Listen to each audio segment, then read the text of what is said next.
Hey everyone, how's it going? So I wanted to give a In Progress review. This is my End of Act 2 review.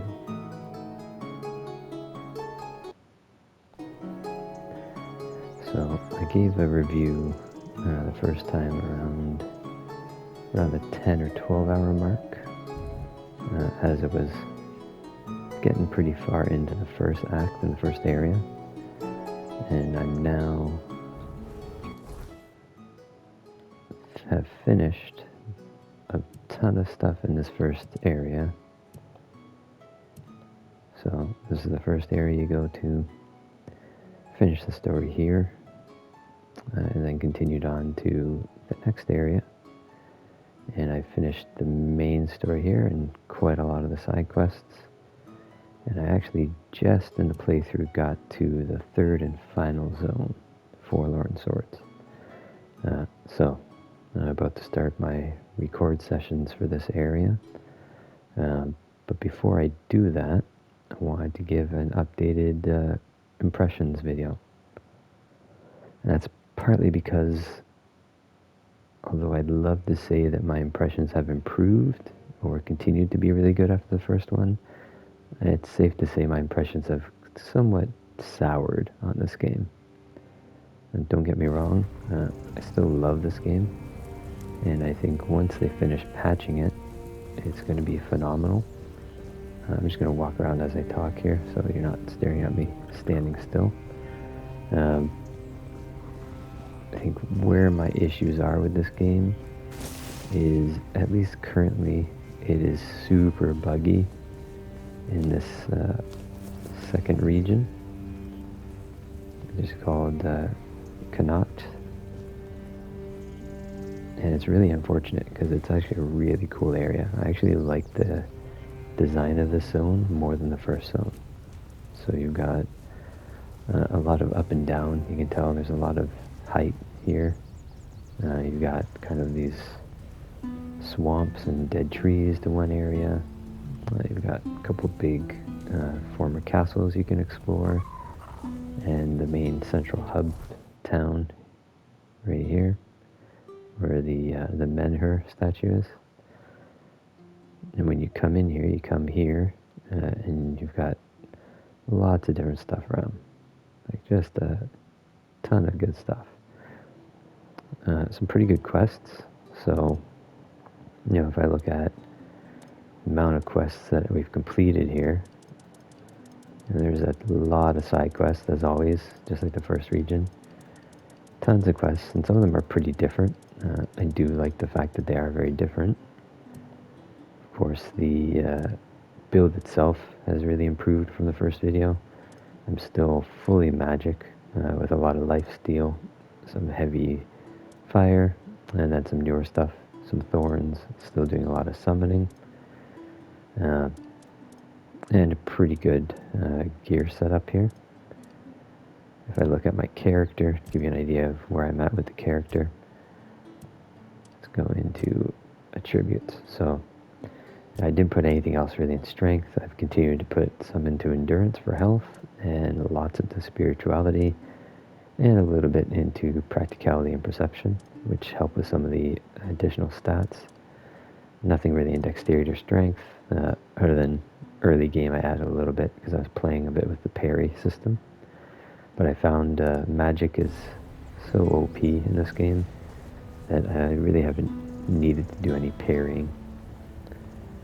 So for example, if I go find some bad guys, if I can, see if I can find some. My critical hits now with magic are sometimes one-shots with these guys. And there you go. And when they're not, I can take their health really quickly with the life steal here. And I still think the combat here is better than any of the current Elder Scrolls games. I think combat's really where this game has shined. Where the issue has come and why this is, something that should have been, say, like a a 9 out of 10 for me. It's closer to, right now, I'd say a 7 out of 10, maybe even a 6 out of 10, is the bugs. So, on average, in the second zone, I'm playing on PlayStation 5, it's safe to say that I am crashing roughly every 30 to 45 minutes. Thank you for stopping. You must be So here, this is played for 35 hours, and I've never come here and talked to this guy. Then. He may give me a quest right now. I mean, well, he's not, and you must not, honestly. So. So there you go. So I just got a new quest randomly from a hanging dead guy, which is, definitely why I've managed to keep playing. So you're looking at, I'm sitting at 35 hours so far.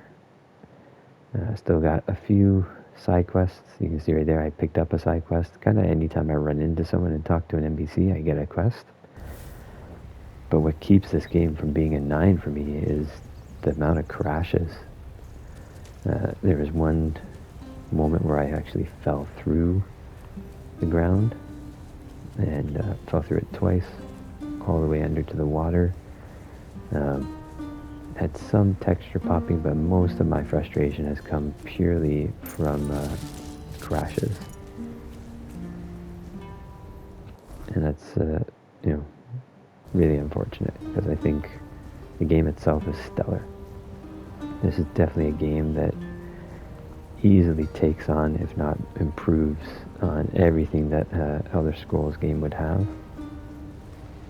Now, one reason I keep playing is because if you are willing to muscle through the performance issues, if you don't mind constantly having a reset to the crashes, then it's still worth playing for the game itself.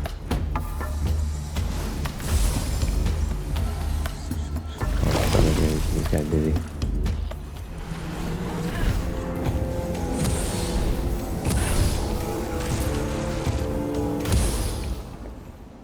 So if you're okay with the crashes, then I can say definitely check it out. If you don't want to have a game constantly crash on you, and that's going to really frustrate you, I have to say at the moment, hold out and wait. The team is doing regular patches. There's been one a week so far. I'm on 1.03 at the moment. And they are improving the second zone. My big fear here is the third zone. I've already heard has been really buggy, which, when this game is crashing literally every 30 minutes on me, I probably won't do the third act for quite a while. Hoping that they can patch it a little better in the next few weeks so that it's a smoother playthrough. So, all in all, still a stellar game, super fun to play. I think it's definitely one that everyone should play. But if you get upset about constant crashes or game bugginess, maybe hold out another month or so for them to finish patching it. I hear PC is getting patched a lot more than PlayStation is at the moment, which is understandable. They've got a bigger audience. But you're probably going to want to hold out and wait for them to finish patching it. But definitely put it on your wish list and keep an eye on it, so when it comes out, or when I finish patching it, you can check it out. If you don't mind the bugginess and all the crashes, and you're okay with kind of reloading, it does save every 3 minutes automatically, which is fine, then I definitely encourage you to jump in. In the first act, this area, the Horns area, the first area you come through, I had one crash in the entire region. And I played I think I was there for roughly 14 or 15 hours. It's this area that has been really buggy and crashing. And then this third area that I haven't started yet that I hear is worse. So, as always, I'll leave the final decision up to you guys. You decide what your level of tolerance is. But I still think it's a fantastic game, and I think once they solve their bugs, this game has a chance as a series to eventually outshine Elder Scrolls. You know, I started playing the Oblivion remaster when this came out, and I have not touched the remaster for the past 3 weeks because I've been playing this. So that says a lot. So that's it. That's my End of Act 2 In Progress review. And be sure to keep following the series as I dig through more. And hopefully they've fixed the bugs and we can tackle Act 3 very soon. Thanks for watching, and I'll see you in the next playthrough episode. Bye for now.